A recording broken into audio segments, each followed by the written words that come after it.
오늘은 조던 피터슨의 질서 너머라는 책으로 이야기를 시작하는 첫 번째 시간입니다.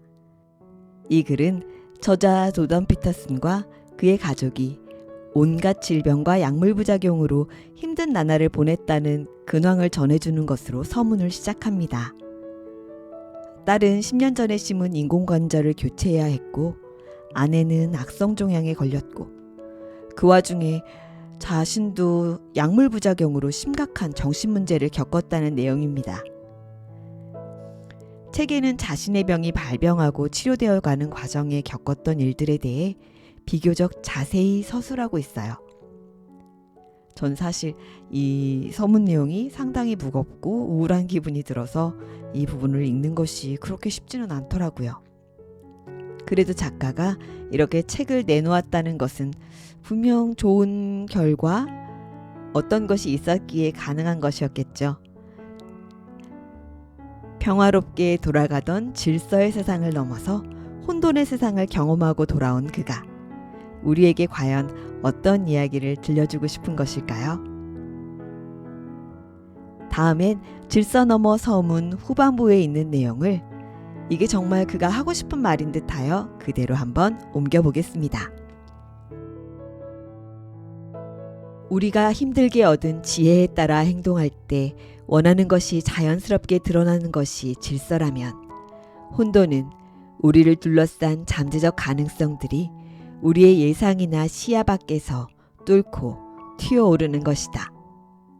어떤 일이 과거에 여러 번 일어났다 해도 그 일이 같은 방식으로 계속 일어나는 것은 아니다. 알고 예측할 수 있는 것 너머에는 어떤 영역이 영원히 존재한다. 혼돈은 파격, 새로움, 예상치 못함, 변화, 붕괴이며 심지어 추락일 때도 허다하다. 그로 인해 우리가 당연시하던 것을 이제는 믿을 수 없게 되기 때문이다. 혼돈은 때로 서서히 모습을 드러내면서 신비를 경험하게 하고 호기심, 충동, 관심을 불러일으킨다. 특히 이해되지 않는 것을 향해 우리가 신중한 준비와 훈련을 마친 상태에서 접근할 때 그럴 가능성이 크다.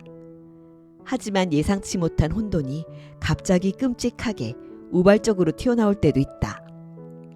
그러면 우리는 얼어붙고 당황스러워하며 정말 힘들게 노력하지 않으면 정신을 되돌리지 못한다. 질서의 상태와 혼돈의 상태는 본래 어느 쪽이 더 좋다고 말할 수 없다. 그걸 따지는 건 잘못된 관점이다. 그럼에도 12가지 인생의 법칙에서는 어떻게 하면 과도한 혼돈의 결과를 바로잡을 수 있는지에 더 많은 비중을 두었다. 갑자기 예상치 못한 변화에 부딪힐 때 우리는 생리적으로, 심리적으로 최악의 상황에 대비한다. 이 최악의 상황이 어떻게 펼쳐질지는 오직 신만이 알기 때문에 우리는 무지한 상태에서 모든 가능성에 대비해야 한다. 이렇게 끊임없이 준비할 때의 문제는 지쳐 나가 떨어질 수 있다는 점이다. 하지만 전작에서 거듭 강조했듯이 미지의 것을 신중하게 관리할 필요가 있긴 하지만 그렇다고 혼돈을 제거해야 한다는 뜻은 절대 아니다. 새로운 것과 접촉하지 않으면 정체되기 마련이다. 미지의 세계로 우리를 잡아끄는 본능, 곧 호기심이 없는 삶은 바람 빠진 풍선처럼 쪼그라든다.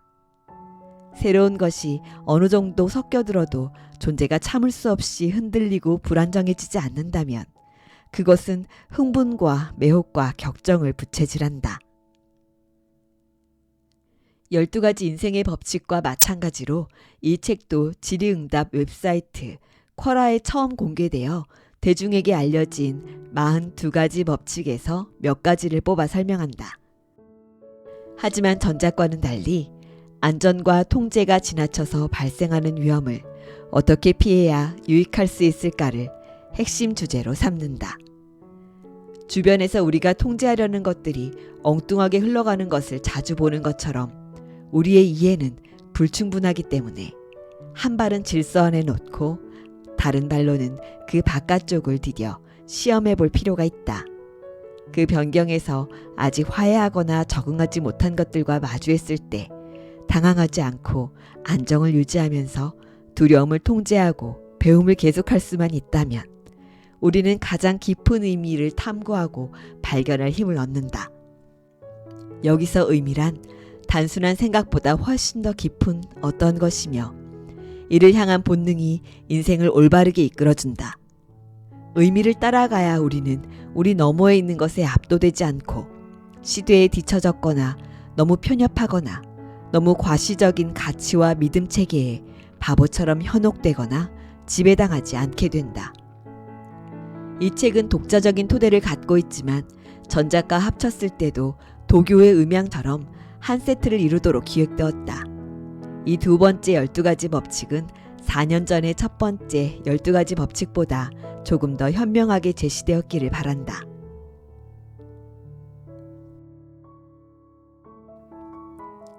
저자는 우리가 힘들게 얻은 지혜에 따라 행동하는 것을 질서, 우리를 둘러싼 잠재적 가능성들이 우리 예상 밖에 나타나는 것을 혼돈이라고 합니다.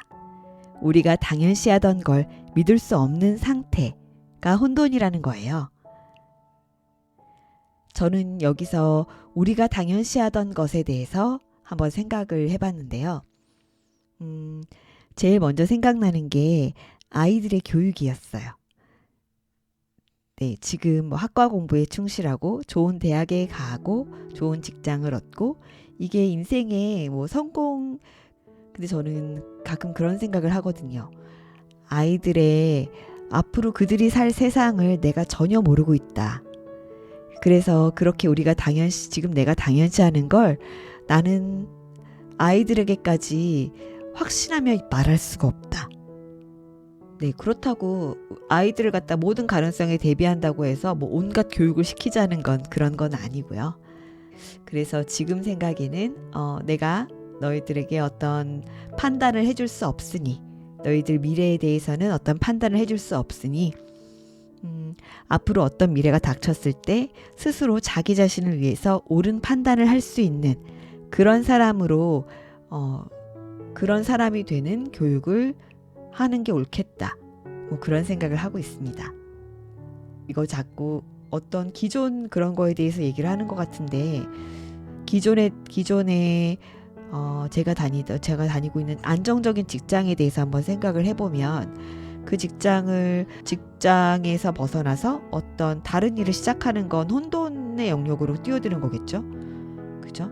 그러다가 만약에 그 혼돈의 영역에서 거기서 그 혼돈의 영역에서 잘 대처하고 어떤 의미를 찾아낸다면 그게 어느 순간 또 질서의 영역으로 들어가 있을 수도 있지 않을까? 그렇잖아요. 네, 파이어족들 같은 경우에는 뭐 회사 그만두고 마치 혼자 질서를 넘어서서 혼돈의 영역으로 들어간 것 같지만 그들이 지금 안정적인 생활을 하고 있고 네, 행복한 생활을 한다면 그건 이미 혼돈이 아니라 질서의 영역이겠죠. 물론 책 뒷부분에 영향받지 않고 질서와 혼돈의 영역에 대해서 저자가 말한 것을 보고 생각한 것이니까 부족할 수 있다고 생각하지만 뭐 완벽한 게 정답은 없는 거니까요. 그리고 이 글은 안전과 통제가 지나쳐서 발생하는 위험을 어떻게 피해야 유익할 수 있을까를 핵심 주제로 삼는다. 네, 안전과 통제가 지나쳐서 발생하는 위험. 그래서 그런 생각을 한 것 같아요. 안전과 통제가 지나치다는 건 우리의 성장을 방해하고 어쩌면 그대로 그냥 우리 인생을 매번 똑같게 만들어주는 그런 일이라고 생각했을 때 반드시 어떤 혼돈의 영역, 그걸 벗어나는 영역으로 나아갈 필요가 있겠죠. 그것들이 찾아오던. 그런데 그럴 때 분명히 그 위험 요소가 있을 거란 말이에요. 그래서 그거를 어떻게 해야 유익하게 대처할 수 있을까? 그런 얘기를 하고 있을 거란 생각에서 상당히 조금 그런 얘기를 하고 있을 거란 생각에서 조금 설레는 마음으로 이 책을 시작하고 있습니다. 그리고 또 뭐 그런 얘기도 나와요. 한 발은 질서, 다른 발은 바깥쪽에 질서 밖에 두고 시험을 볼 필요가 있다라고 얘기를 합니다. 왜 직장을 바꾸시거나 하시는 분들이 안정적인 직장을 갖다가 버리는 그거 이전에 이 직장을 가지시면서, 그러니까 뭐 안정적인 직장에 한 발 들여놓고 그 다음에 뭐 투잡을 하신다거나 아니면 인플루언서로 활동을 하신다거나 뭐 이러시다가 나중에는 그 직장을 그만두고 그쪽 영역에서 또 이렇게 자기 자리를 찾으시잖아요. 그런 것들도 혹시 뭐 그런 게 아닐까? 이런 생각을 했어요. 여러분, 여러분에게 질서와 혼돈의 영역은 어떤 것인가요? 지금 어떤 일을 하고 계신다면 그 질서 넘어 어떤 혼돈을 대비하고 계신가요? 아니면 그 혼돈의 세계로 나갈 준비를 하고 계신가요? 찾아올 혼돈이라면 그 혼돈은 제거해야 되는 건가요? 아니면 내가 어떻게 하냐에 따라서 혹시 의미를 가질 수 있는 그런 혼돈인가요? 여러분이 자신이 생각하는 질서와 혼돈의 영역을 말해준다면 점점 더 생각이 더 확장되고 좋을 것 같다는 생각을 합니다. 그래서 제가 독서 모임을 좋아하는 이유이기도 하고요. 우리 이렇게 독서 모임해요. 많은 분들과 함께하는 날을 꿈꾸며 오늘 내용은 여기까지 하겠습니다. 고맙습니다.